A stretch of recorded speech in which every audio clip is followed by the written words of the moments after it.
수요예배 시작하겠습니다. 찬송가 384장 찬송 부르겠습니다.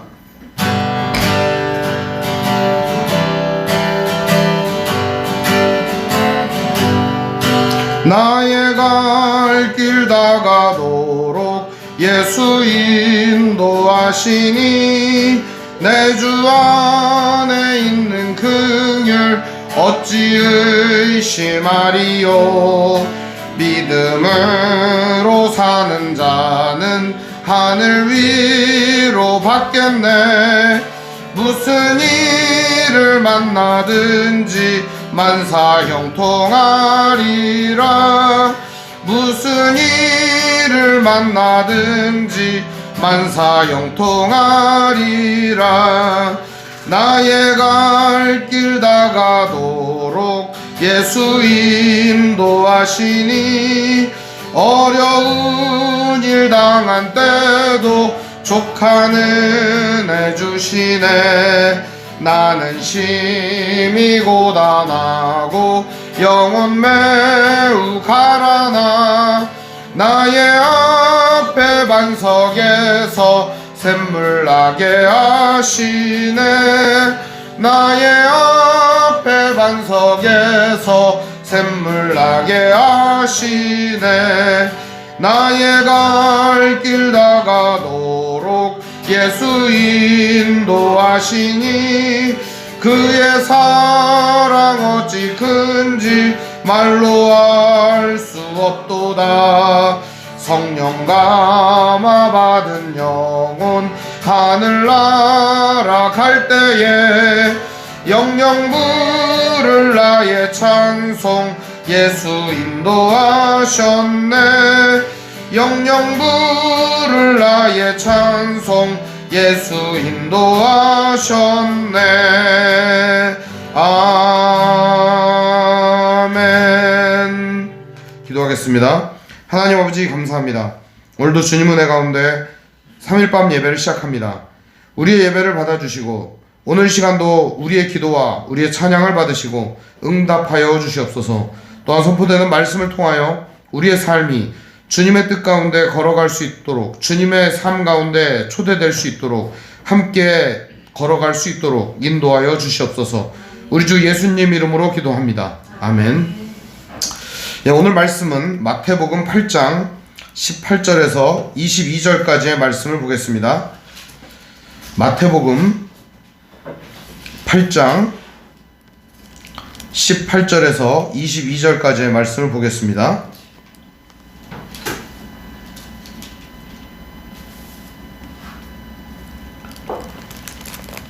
제가 읽겠습니다. 예수께서 무리가 자기를 에워싸는 것을 보시고 건너편으로 가기를 명하시니라. 한 서기관이 나와 예수께 아뢰되 선생님이여 어디로 가시든지 저는 따르리이다. 예수께서 이르시되 여우도 굴이 있고 공중의 새도 거처가 있으되 인자는 머리 둘 곳이 없다 하시더라. 제자 중에 또 한 사람이 이르되 주여 내가 먼저 가서 내 아버지를 장사하게 허락하옵소서. 예수께서 이르시되 죽은 자들이 그들의 죽은 자들을 장사하게 하고 너는 나를 따르라 하시니라. 아멘. 오늘 말씀의 제목은 너는 나를 따르라 라는 제목으로 말씀의 은혜를 나누겠습니다. 너는 나를 따르라. 오늘 말씀은 누가복음 9장에도 기록된 말씀입니다. 그런데 이 말씀은 오해를 하게 되면은 너는 네가 하는 거 다 팽개치고 예수님 말씀만 따라라 이렇게 들립니다. 그러면 그렇게 말씀을 듣다 보면은 이 설교가 혹은 이 말씀이 이 성경을 읽다 보면 기분이 나빠집니다. 내 개인사도 있고 나에게 중요한 일도 많은데 예수님만 미쳐서 따르게 되면은 광신자가 되는 게 아니냐. 보통은 그렇게 생각하는 사람들도 있고 혹은 사명을 받고 인생에 정말 나는 예수님이 길이다고 생각하는 사람은 정말 세상 건 다 중요하지 않고 주님만 중요하다 이렇게 생각할 수도 있는 겁니다. 여러분은 어떤 마음을 가지고 이 말씀을 대하고 있습니까? 여러분에게는 어떤 오해가 이 말씀에 있습니까? 오늘 시간 이 말씀이 오해 없이 여러분들의 삶에 들려지고 적용되어졌으면 좋겠습니다. 오늘 말씀은 지난 시간에 이어지는 말씀이에요. 지난 시간에 베드로의 집에 예수님께서 들어가셔서 장모님의 화병, 열병을 고쳐주신 사건을 우리가 살펴봤습니다. 그리고 그 교회가, 아니 그 집이 교회가 된 것처럼 많은 사람들이 치유받고 회복되고 다시 일어나는 선한 역사를 우리가 볼 수 있었습니다. 이어지는 말씀이죠. 오늘은 그렇게 베드로의 집에서 치유와 회복의 역사가 일어나자 사람들이 예수님을 구름대처럼 따르기 시작했다는 겁니다. 그러니까 예수님을 따르는 사람이 많아지면 많아질수록 어떻습니까? 제자들의 마음은 좋겠죠. 왜냐하면 내가 하고 있는 일이 옳은 일이었구나, 내가 하는 일이 정말 바른 일이었구나, 내가 정말 하고 있는 이 일이 자부심이 느껴지는 일이구나. 그렇죠. 여러분이 예를 들어서 식당을 한번 열었다고 생각해 보세요. 10년이 지나도 손님이 하루에 2명, 3명 오면 여러분 기분이 어떠시겠어요? 운영도 안 되지만 화가 날 거 아닙니까? 내 입맛이 그렇게 맛이 없나? 우리 식당이 인기가 없는 이유가 뭐지? 그러면서 굉장히 많은 것들을 생각하게 될 겁니다. 그런데요, 식당이 갑자기 잘 됩니다. 사람들이 엄청 많이 몰려옵니다. 재료가 소진돼 버려요. 3시 막 4시도 안 됐는데 재료가 다 소진돼 가지고 더 이상 장사를 할 수가 없을 지경입니다. 그럼 여러분 어떠세요? 와, 진짜 내가 가게를 잘하고 있나 보다, 이런 생각이 들지 않겠습니까?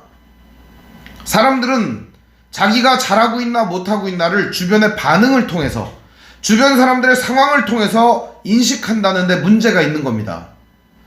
내가 지금 걸어가고 있는 길이, 혹은 내가 하고 있는 이것이 인기가 있고 사람들이 좋아해주고 사람들이 으쌰으쌰 해주고 칭찬해준다고 해갖고서 그 일이 좋은 것이 아닙니다. 우리는 내가 하고 있는 일의 의도를 생각해 봐야 돼. 의도. 나는 왜 이걸 하는가? 두 번째는요, 나는 이 일을 통해서 무엇을 얻을 것인가를 생각해 봐야 됩니다. 무엇을 얻을 것인가, 혹은 무엇을 남길 것인가를 생각해 봐야 됩니다. 마지막으로는 이 일은 어떤 영향력을 미칠 것인가를 생각해 봐야 됩니다. 그렇지 않으면 우리가 하는 모든 일들은요, 헛된 일이 될 수밖에 없다는 겁니다. 우리가 하는 일이 헛된 일이 되지 않도록 우리들은 우리가 하는 일들을 마음속으로 깊이 생각하고 이것들을 돌이켜봐야 합니다. 그렇지 않으면 다른 사람들의 말, 혹은 주변의 칭송, 혹은 지금까지 있었던 여러 가지 반응들에 의하여 우리의 삶이 움직여지게 될 것입니다. 실제로 저도 목사다 보니까 그런 부끄러운 모습이 많습니다. 제가 전도사 시절에는 설교를 곧잘 하는 줄 알았어요. 설교를 막 뭣도 모르면서 막 열심히 하잖아요. 그럼 성도들이 나오면서 은혜 받았습니다. 그러면 그렇지, 내가 설교를 잘하지, 그래 은혜를 실컷 끼쳤구나, 그러면서 집에 가가지고 얼마나 뿌듯하게 잠을 잤나 모릅니다. 돌이켜보건대 옛날 설교를 한번 떠들러 볼 기회가 있어가지고, 원래 제가 다 없애버렸거든요. 다 창피해가지고 다 지워버리고 없애버렸는데 몇 개가 남아있더라고요. 그래가지고 그거를 이렇게 떠들러서 이렇게 보는데, 아이고 나 뜨거워서 설교문을 읽을 수가 없는 거예요. 당장 그것을 지워버리고 찢어버리겠습니다. 제가 읽을 수가 없어가지고. 사람은 그때그때 자신이 정말 잘했는지 최고인 줄 생각을 한다는 거예요. 제 자신이 그렇더라고요. 돌이켜보니까 후회, 그리고 또 왜 그랬을까 하는 그런 정말 이런 탄식이 절로 나오는 거예요. 마음속에서 저러면 안 됐었는데 하는 생각이 계속 드는 겁니다. 그런 마음이 들 때마다 주님 앞에 엎드리는 것밖에 할 수 있는 일이 없더라고요. 오늘 제자들의 모습은 이전의 모습과 너무나도 확연히 다른 모습이었습니다.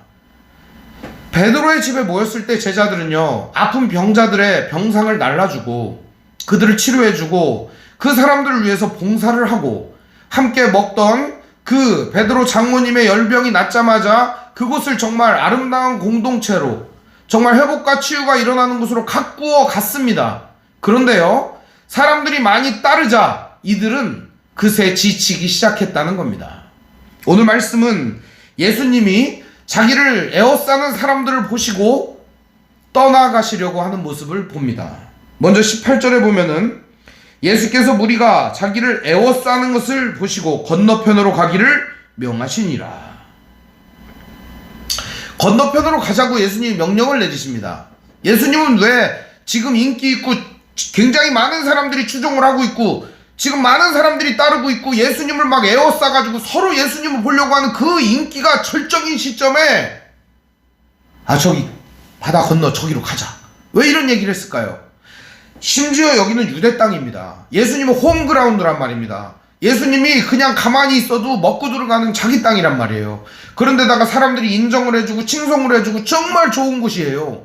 그런데 예수님은 그 땅을 버리고 건너가자고 말씀을 하시는 겁니다. 그 땅은 심지어 이방 땅입니다.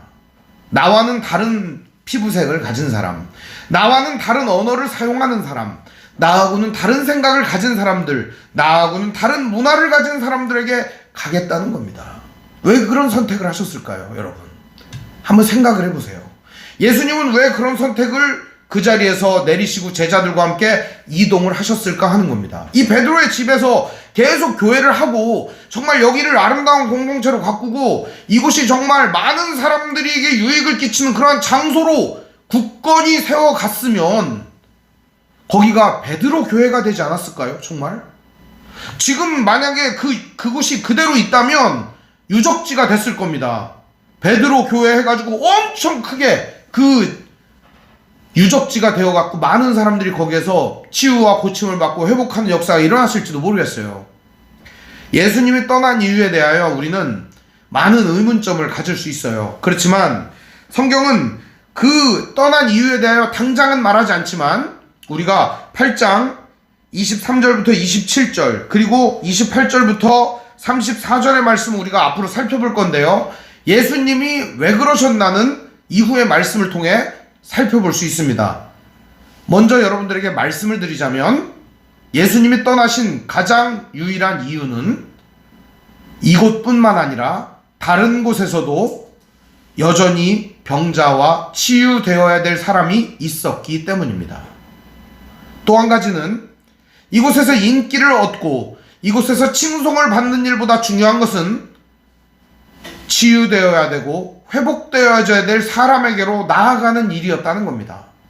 마지막으로 세 번째는 예수님은 자기 자신의 부귀와 영화와 영달보다 하나님의 거룩하신 뜻, 하나님의 아름다운 선하심이 유대 땅뿐만 아니라 이방 땅에도 전해지기를 간절히 원했다는 사실입니다. 그렇기 때문에 자기가 안락하고 편안한 그 자리를 떠나서 이동을 하자고 말씀하신 것입니다. 근데 그때 마침 예수님의 이 인기를 부러워하던 한 사람이 헐레벌떡 뛰어옵니다. 예수님, 예수님 하면서 뛰어옵니다. 그 말씀이 19절에 기록되어 있습니다. 우리 같이 한번 읽어볼까요? 시작. 한 서기관이 나와서 예수께 아뢰되 선생님이여 어디로 가든지 저는 따르리이다. 와, 이런 사람이 있을까요? 여러분 만약에 정말 어디로 가든지 제가 당신을 따르겠습니다 하면서 여러분을 붙쫓는 그런 사람이 있다면 어떻게 하시겠습니까? 귀찮아 저리 가 이렇게 하시겠습니까? 아니면 어떻게 하시겠습니까 여러분? 동료로 받아들이고 여러분이 함께 그 사람과 인생을 설계한다고 생각해 보세요. 얼마나 힘이 되겠어요 그 사람이. 얼마나 인생의 큰 든든한 친구로서 동반자로서 큰 힘이 되겠습니까? 근데 심지어 이 사람의 신분은 뭐였냐면 서기관이었습니다. 서기관. 서기관이라고 하는 사람은요 원래 성전에서 일하는 사람이었습니다. 그리고 성전에서 하나님의 말씀을 필사를 하고 그 말씀을 갖다가 연구를 하고 그리고 그 말씀을 사람들에게 가르쳐주는 역할을 하는 사람이었어요. 요즘으로 말하자면 신학대학 교수님 내지는 성경 연구에 해박한 박사님 그런 쯤 되는 겁니다. 그러니까 지위와 그런 그 사람이 가지고 있는 사회적 역량이 굉장히 높은 사람이라고 할 수가 있습니다. 그런데 이 사람이 예수님께 찾아와서 당신이 어디로 가든지 당신이 무엇을 하든지 따르겠습니다 하고 무릎을 딱 꿇을 때 예수님이 어떤 대답을 하면 좋을까요? 그래 일어나 같이 가자. 네가 있으니 큰 힘이 된다. 내가 너와 함께 큰 일을 도모했으면 좋겠다. 나의 일에 네가 많은 도움이 될 것이니 같이 가자. 이렇게 하면 좋지 않겠습니까? 여러분 생각은 어떻습니까? 그런 사람이 예수님께 와서 당신이 어디 가든지 따르겠습니다. 당신이 무엇을 하든지 함께 하겠습니다. 이러면 어떻겠냐고요, 여러분. 정말 기분 좋게 맞아, 도움이 되겠다 싶으니까 같이 가면 좋지 않겠어요? 사회적 지위도 있겠다. 높은 권세도 있겠다. 전 가끔 그런 생각을 해봅니다. 교회에 대단히 유명한 사람이 와가지고, 목사님, 제가 이 교회에 다닐 테니까 목사님 하시는 거, 원하는 거 다 하게 해드리겠습니다. 그러면 과연 어떻게 해야 하나? 답은 뭐 그렇게 어렵진 않을 것 같아요. 이미 저는 답이 있으니까요. 하든지 말든지 알아서 하셔요. 그렇게 해겠죠. 하든지 말든지 알아서 하셔요. 근데 중요한 지점은 예수님은 이렇게 대답하셨다는 겁니다. 뭐라고 대답했느냐? 우리 예수님 대답을 한번 보겠습니다. 20절 보면, 예수께서 이르시되 여우도 굴이 있고 공중의 새도 거처가 있으되 인자는 머리 둘 곳이 없다 하시니라. 이렇게 와서 따르겠습니다, 당신을 힘껏 돕고 싶습니다 하는 그 사람에게 이렇게 말합니다. 자기의 사정을 얘기합니다. 나는 말이야, 저 새와도 비교가 안 되는 사람이야. 새도 둥지가 있잖아. 나는 집이 없어. 여우도 굴이 있어서 거기 기어 들어가서 자는데 난 노숙을 해야 하네? 무슨 말일까요? 너도 정처 없는 새처럼 혹은 저 짐승보다 못한 이 삶을 살아가겠느냐? 라고 묻는 겁니다. 그것도 어떤 일을 위해서? 한 곳에 정착해서 한 곳에 정말 털을 잡고 선한 일을 위하여 많은 사람들을 끌어들이고 이런 일을 하는 나를 지금 네가 보고 있지만, 실상 나는 집도 없고 길에서 자야 되는 형편이야. 너도 길에서 같이 잘래? 새보다 못하고 여우보다 못한 이 삶을 같이 할래? 라고 예수님이 물어보는 겁니다. 오늘 예수를 믿겠다고 교회를 찾아오고 예수를 믿는다고 성도라고 자칭하는 사람들에게 예수님은 이 물음을 던지고 계시는 겁니다. 나를 따르는 길은 어쩌면 집도, 혹은 내가 누울 자리도, 혹은 내 부귀와 영화도 버려야 하는 자리일 텐데 너도 그 길에 함께 하겠냐? 하고 묻는 겁니다. 여기에는 중요한 질문이 앞에 하나가 있는 겁니다. 단지 고생하겠냐라고 하는 질문이 들어있는 게 아니에요. 여기에는 더 큰 질문이 앞에 하나가 더 있는 겁니다. 이 더 큰 질문 하나는 뭘까요? 하나님이 원하시고 이루시고자 하는 하나님의 나라를 위하여 너도 이 일을 당하겠니? 라고 묻는 겁니다. 너의 나라와 너의 영광과 너의 부귀와 너의 영화와 너의 성공을 위하여 고난을 당하겠니가 아니라 주님의 나라와 영광과 하나님의 뜻을 펼치는 그 일에 너는 이 고난을 당하겠니? 묻는 겁니다. 여러분은 이 질문에 뭐라고 답하시겠습니까? 우리 주님은 오늘 이 서기관에게 묻고 있지만 사실은 우리에게 묻고 있는 겁니다. 하나님의 나라와 영광을 위하여 희생하고 헌신하고 여우도 굴이 있고 새도 둥지가 있지만 나는 머리 둘 곳도 없다 하신 예수님의 그 고백처럼 우리에게도 묻고 있는 겁니다. 너도 이런 삶을 살 수 있느냐라고 말입니다. 저는 이 말씀을 대하면서 많이 울었습니다. 저는 이렇게 할 수가 없었거든요. 적어도 나는 머리 둘 때는 있어야 되거든요. 비피할 집은 있어야 되지 않겠어요, 사람이? 여우처럼 굴도 좀 필요해요. 식구들도 있어야 되니까요. 예수님처럼은 못하겠더라고요. 인자는 머리 둘 곳이 없도다, 거처도 없도다 그러는데 너무 불편했어요. 이 말씀이 엄청 불편했어요. 얼마나 불편했나 모릅니다. 너는 이렇게 할 수 있느냐라는 물음의 말입니다. 오늘 여러분은 어떻습니까? 많이 불편하십니까? 저는 불편했으면 좋겠어요, 여러분이. 저는 여러분이 엄청 불편했으면 좋겠어요. 이 말씀을 듣고 엄청 찔렸으면 좋겠어요. 그래서 예수님의 발자취를 조금이나마 따르려고 하는 마음이 이 안에서 불일 듯 올라왔으면 좋겠어요. 저는 엄청 불편했거든요. 나는 따뜻하게 잘 때가 있고 편안하게 쉴 때가 있고, 그리고 나를 반겨주는 가족도 있고, 그리고 나를 좋아해주는 사람들도 있고, 같이 웃고 즐길 친구도 있고, 정말 얼마나 편안한지 몰라요. 그런데 비록 뭐 제가 넉넉하진 않지만 그래도 세 끼 먹고 살아요. 그러니까 저는 예수님에 비하면 엄청 편한 삶을 살고 있기 때문에 이 말씀을 읽는 내내 엄청 불편합니다.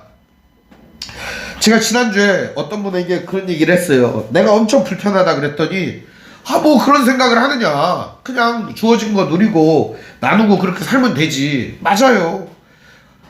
지금도 열심히 하고 있습니다, 그 일을. 그런데 여전히 불편한 거예요. 여전히 주님을 생각하고 주님께서 이루신 일들을 볼 때 여전히 불편한 거예요. 근데 예수님은요, 오늘 우리에게 그 불편한 마음을 그냥 불편하게 가지고 살라고 주신 게 아니에요. 오늘 우리가 나아가야 될 방향성을 가르쳐 주시는 겁니다. 그냥 부끄러워하고 불편해해라 이런 말을 주는 게 아니에요. 하나님의 나라를 위하여 예수님께서 이루신 이 일들을 보면서 너도 하나님의 나라와 그 뜻을 펼치고 하나님의 선하고 아름다우심을 드러내는데 이 일을 하겠느냐라고 묻고 있는 겁니다. 알겠습니다, 예수님. 저도 내 생일을 다 바쳐 주님의 뜻을 따르겠습니다 하는 고백이 있고, 삶 속에 희생이 있습니다. 저는 성도 여러분의 희생이 없다고 얘기하는 게 아니라 많은 희생이 있다고 생각해요. 그렇지만 오늘 우리들은 오늘보다는 나은 내일이 있어야 하고 오늘보다는 나은 삶이 계속되어져야 한다는 겁니다. 지금의 삶에 만족하는 것이 아니라 좀 더 주님의 뜻을 펼치고 좀 더 주님을 닮아가고 좀 더 주님의 뜻을 우리 삶 가운데 이룰 수 있도록 성령 하나님의 인도하심을 의지해야 한다는 겁니다. 우리는 예수님처럼 살 수 없어요. 우리는 예수님처럼 되기가 어렵습니다. 그렇지만 하나님께서 오늘 우리 안에 들어오셔서 우리의 마음과 우리의 생각을 변화시켜 주시고 우리의 뜻을 바꿔주셔서 우리가 하나님 나라의 위대한 뜻을 이루어 갈 수 있도록, 우리 주 예수님처럼 변화되도록 우리를 새롭게 하실 것을 믿습니다. 저는 여러분들이나 저나 이 세상에 존재하는 모든 크리스천들을 하나님이 변화시킬 것이라고 믿습니다. 하나님 은혜 안에 고개 숙이며 내가 변화되길 원합니다 하고 하나님 앞에, 예수님 앞에 나온 그 사람이 비록 지금은 포기하기 어려운 것들이 있고 비록 지금은 어려운 것들이 많이 있을 겁니다. 내려놓기 어려운 문제들이 많이 있을지라도 하나님은 이 모든 것들로부터 우리들을 완전한 상태로, 멋있는 상태로 그리스도 예수처럼 변화시켜 주실 것이라고 믿습니다. 이어지는 말씀에 한 사람이 또 달려옵니다. 21절 보면 제자 중에 또 한 사람이 이르되 주여 내가 먼저 가서 내 아버지를 장사하게 허락하옵소서. 장례가 이렇게 있습니다. 그 예수님이 말씀을 하십니다. 예수님 뭐라고 얘기하실까요? 장례 치르고 와라 이렇게 해야 될 거 아닙니까? 예수님 대답을 한번 읽어보겠습니다. 22절을 같이 읽어볼까요? 시작. 예수께서 이르시되 죽은 자들이 그들의 죽은 자들을 장사하게 하고 너는 나를 따르라 하시니라. 아멘. 저는 이 말씀을 굉장히 오해해서 많이 받아들였습니다. 이 사람이 장례를 치르고 가겠습니다 이렇게 얘기를 하는 거예요. 그러면 보통 한국에서는 아무리 급한 일이 있어도 장례는 어떻게 해야 돼요? 치러야 되죠. 그럼 장례 치는데 며칠 걸립니까? 3일, 5일 뭐 이렇게 걸릴 거 아닙니까? 수습하고 그러는데 뭐 한 열흘 걸릴 거 아닙니까? 그러면은 한 열흘 뒤에 오거라 이렇게 하면 되지 않습니까? 근데 예수님 뭐라고 얘기하냐? 아버지 장례 치르는 거 보지도 말고 그냥 와 이렇게 얘기하는 겁니다. 그러면은 여러분들은 어떻게 하시겠습니까? 근데 이 말씀의 진위는 그게 아니에요. 이 말씀은 제자 중에 또 한 사람이 와서 이렇게 말하는 겁니다. 주여 내가 먼저 가서, 여기 먼저라는 말을 주목을 해주세요. 내가 당신의 제자가 되기 전에 먼저 해야 될 일은, 이렇게 말하는 거예요. 아버지를 장사하는 일입니다. 이게 무슨 말이냐면 아직 아버지가 돌아가신 상태가 아닌 거예요. 우리 아버지 돌아가시면 장례 치르고 그때 당신을 따르고 제자가 되겠습니다. 이렇게 얘기하는 겁니다. 이런 거를 가리켜서 뭐라고 하냐? 헛맹세라고 하는 겁니다. 헛맹세. 이런 거를. 그런 사람들이 간혹 있습니다. 나중에 이 약속을 지킬까요? 안 지킬까요? 안 지킵니다. 이 약속 안 지켜요. 헛맹세를 하는 겁니다. 헛맹세. 어떤 사람은 그렇게 얘기합니다.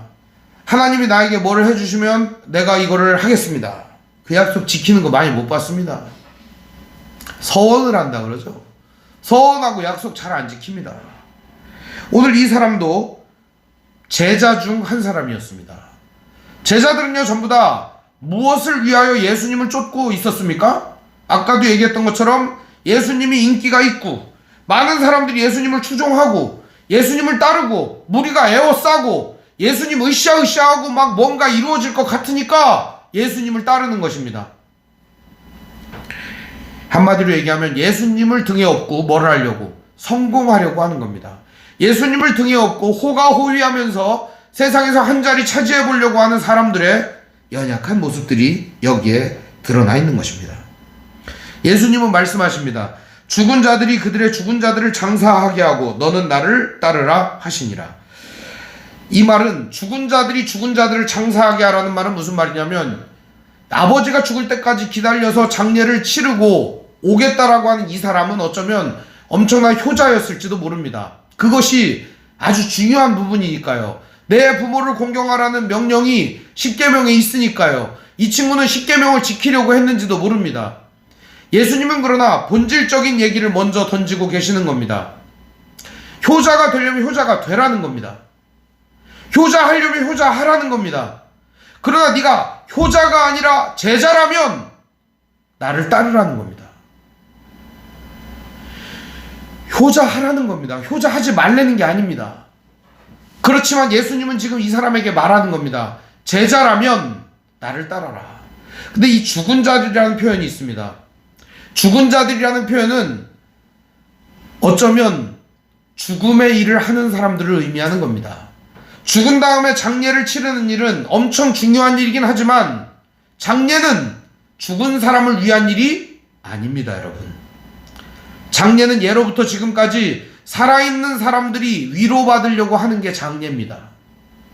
지금 남아있는 사람들이 죽은 사람을 보내놓고 위로받고 평안함을 얻고 어떻게 하면 좀 더 마음의 안식을 누릴까 해서 만드는 게 장례 제도입니다. 장례 제도를 통해서 많은 위로를 받죠. 입관을 하는 일들, 그리고 그 어머니 아버지 사랑하는 형제자매를 떠나보내는 발인을 하는 일들, 그리고 그 관을 갖다가 안치시켜서 땅에 묻고 하관을 하거나 화장에 안치시켜 하관을 하는 일들, 나무에 뿌리는 수목장, 관에 넣어서 보관하는 화장 잎, 그걸 갖다가 뭐 이제 여러 표현을 쓰죠. 오늘 우리들은 그런 일들을 하면서 위로를 얻는 겁니다. 죽은 사람은 말이 없고 돌아가신 분은 이미 하나님 나라에 갔어요. 하늘나라에 갔단 말입니다. 하나님께 갔어요. 그런데 살아있는 사람이 위로받으려고 그 일을 하는 겁니다. 오늘 여기 보면 죽은 자들이 그 죽은 자를 장사하게 하라는 말은 거기에만 매몰되어 인생을 준비하거나 하나님 나라의 일을 하지 않는 사람들을 의미하는 것입니다. 자기 아버지의 장례, 자기 집안의 일만 관심이 있는 사람을 의미하는 겁니다.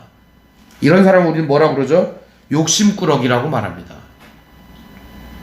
남은 어떻게 되든지 상관없고 내 집, 내 식구, 내 가족만 잘 되면 된다고 생각하는 사람들, 만약에 그런 사람들만 존재하면 어떻게 될까요, 여러분? 세상은 어지러워질 거예요. 정말 어지러워질 거예요. 내 식구, 내 가족 중요하지 않다는 게 아니에요, 여러분. 더 중요한 거는 하나님의 위대한 뜻이 펼쳐지고 이루어지는 일이에요. 그러면 내 식구, 내 가족뿐만 아니라 세상의 모든 사람이 다 행복하게 되는 것이니까요. 우리는 서로 사랑하는 사명을 받았습니다.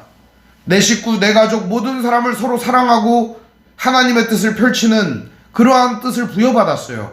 그렇기 때문에 우리가 복음을 전하고 비록 우리에게 어려운 일이 있고 고난이 닥쳐도 예수님을 따르고 그 주님이 하신 말씀을 지키려고 애를 쓰는 건 아니겠습니까? 사랑하는 성도 여러분, 오늘 예수님은 우리에게 말씀해 주십니다. 우리의 갈 길 다 가도록 예수님이 인도하시니까 그 선한 길 따라서 가자고 말입니다. 우리 불렀던 찬송가 384장은 페니 제인 크로스비라고 하는 사람이 작사 작곡을 한 찬송가입니다. 앞이 보이지 않아요. 눈이 보이지 아니하는 시각장애인이었습니다. 옛날 말로 하면 맹인이었습니다. 어린 시절 그를 치료를 해야 되는데 눈에다가 알코올을 붓고 촌농을 떨어뜨리고 해가지고 눈이 완전히 실명을 해버렸어요. 부모의 잘못으로. 평생을 원망하며 살아도 한탄스러운 인생이지만 그는 눈을 떴을 때 보지 못했던 주님을 눈을 감고 만납니다. 그리고 이런 시를 썼습니다. 그가 쓴 찬송시가 많이 있지만 제가 오늘 특별히 이 찬송을 선택한 이유가 있습니다. 나의 갈 길 다 가도록 예수 인도하시니, 우리 인생길 다 가도록 예수님이 인도해 주신다는 거예요. 내 주 안에 있는 주님의 긍휼. 긍휼이라고 하는 게 참 어렵대요. 사람들이 불쌍히 여기심, 나를 돌보심, 뭐 그런 뜻입니다. 내 주 안에 있는 주님의 돌보심이 어찌 내가 의심할 수 있겠는가. 믿음으로 사는 자는 하늘의 위로를 받을 것이다. 무슨 일을 만나든지 만사 형통하리라. 나의 갈 길 다 가도록 예수 인도하시니 어려운 일 당한 때도 족한 은혜를 주시네. 나는 심히 고단하고 영혼은 매우 갈증을 느끼고 있지만 나의 앞에서 그 반석에서 샘물이 나게 하시네. 나의 갈 길 다 가도록 예수 인도하시니 그의 사랑 어찌 큰지 말로 할 수 없도다. 성령 감화 받은 영혼, 성령 하나님이 우리 안에 오셔서 우리의 마음을 만져주시는 그 사람, 하나님의 뜻을 존중하고 하나님의 뜻을 이루고자 하는 그 사람, 그 영혼은 하늘나라 갈 때에 영영 부를 찬송을 예수님과 함께 부른다는 아름다운 찬송시를 쓰는 겁니다. 그는 눈을 감고 주님을 만났습니다. 캄캄함 속에서도 이렇게 아름다운 찬송시를 써냈습니다. 우리는 이 찬양을 부를 때 큰 위로를 얻습니다. 이유는 무엇일까요? 죽음으로 가득한 세상에, 절망으로 가득한 세상에, 고난과 질고의 인생 속에서도 하나님의 나라를 이루며 그 뜻을 우리의 삶과 인생 가운데 펼쳐 나가기 때문입니다. 사랑하는 성도 여러분, 여러분의 삶 속에는 분명히 고난이 있을 겁니다. 여러분의 인생 속에는 풀리지 않는, 해결되지 않는 문제들이 있을 겁니다. 아버지를 어쩌면 장례를 치러야 하는데, 평생 아버지를 돌보아야 하는데 하는 근심과 어려움이 있을 수도 있을 것입니다. 그렇지만 여러분, 이거 한 가지를 기억하시길 바랍니다. 선한 일을 행하는 일을 포기하지 말기를 바랍니다. 하나님의 거룩하신 뜻, 하나님의 아름다우심을 증거하며 이 땅을 하나님의 다스리시는 아름다운 나라로 만들어가는 그 일을 포기하지 말기를 바랍니다.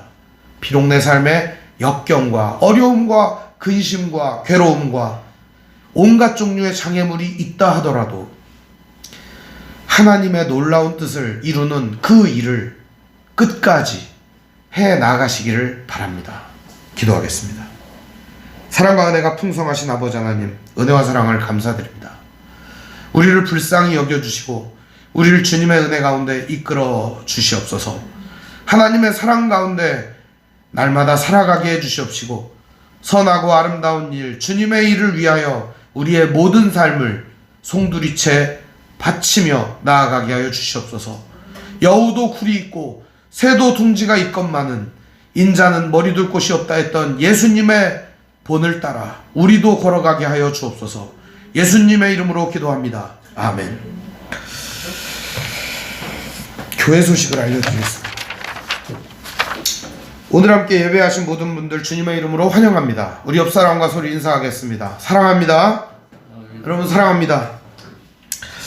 하나님 말씀인 성경을 가까이 두고 매일 읽으시고 기도로 하나님과 교제하시고 말씀대로 사랑하며 사시기를 바랍니다.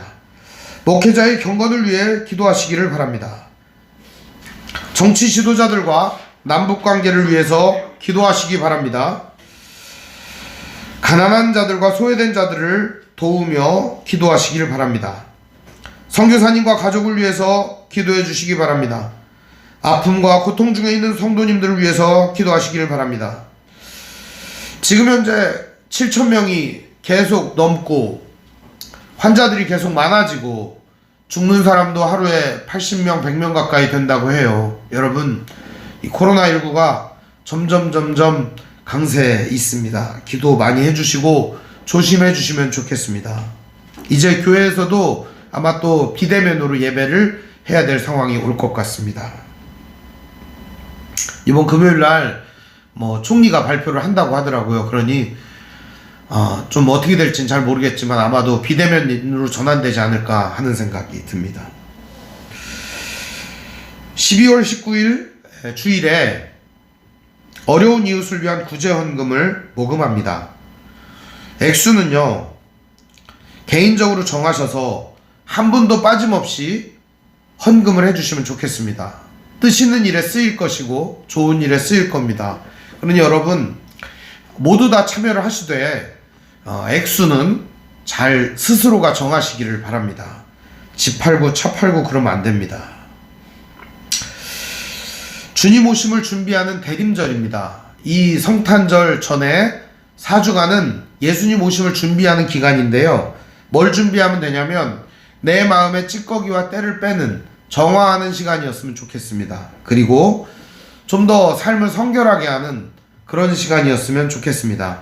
이 기간 동안에 우리의 마음이 깨끗해지고 주님의 마음을 품어보는 그런 시간이었으면 좋겠습니다.